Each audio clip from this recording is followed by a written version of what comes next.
दोस्तों ये मुख्तसर जियां ज़िंदगी है।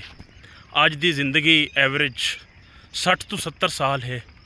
क्यों ना दोस्तों ही अपनी ज़िंदगी को बहुत खूबसूरत तरीके दे नाल गुजारूं, क्योंकि इस टोटल ज़िंदगी दे विचों सारी ज़िंदगी दा कुछ हिस्सा बचपन च गुजर वैंदा है ते ज़िंदगी दा कुछ हिस्सा लड़कपन दे विच गुजर वैंदा है ते ज़िंदगी दा कुछ हिस्सा जवानी दे विच ते इवें वल अपनी शादी तो बाद फैमिली दे विच गुजर वैंदा है।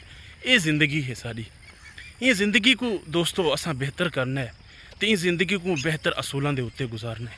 तो ये साकू ज़िंदगी के बेहतर असूल कहीं किताब विचों कह ना लभसन। साकू ये ज़िंदगी के बेहतर असूल ये दुनिया के उत्ते चलन नाल ते लोगों दियां ठोकरां खावन नाल मिलसन। दोस्ता वत जिदा तक लोगों दियां ये ठोकरां लगे ना दुनिया के उत्ते, इन्हां को वत भुल्ली ना ते ना इन्हां आम वर्कियां दे उत्ते लिखी। इन्हां असूलों को वत अपनी दिल की डायरी ते लिखी। वत जदा वक्त मिल वही ना उन डायरी को कली जा ते खोल ते पढ़ी ते उन डायरी दे उत्तों अपनी ज़िंदगी के बारे सीखी। अगर वत भी तक ज़िंदगी दे विच सीखण वास्ते कुछ ना मिली ना ते वत बेसहारा लोगों का, गरीब लोगों का उदास चेहरा को पढ़ा कर। अगर वत भी तक ज़िंदगी च कुछ ना मिली तो वत अल्लाह ताला दी मुकद्दस किताब दे विच नबी दी सीरत को पढ़।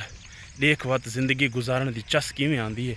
इकबाल आदे ना कि लिखना नहीं आता तो मेरी जान पढ़ा कर, लिखना नहीं आता तो मेरी जान पढ़ा कर, हो जाएगी तेरी मुश्किल आसान पढ़ा कर। पढ़ने के लिए अगर तुझे कुछ ना मिले तो चेहरों पे लिखे दर्द के उन्वान पढ़ा कर।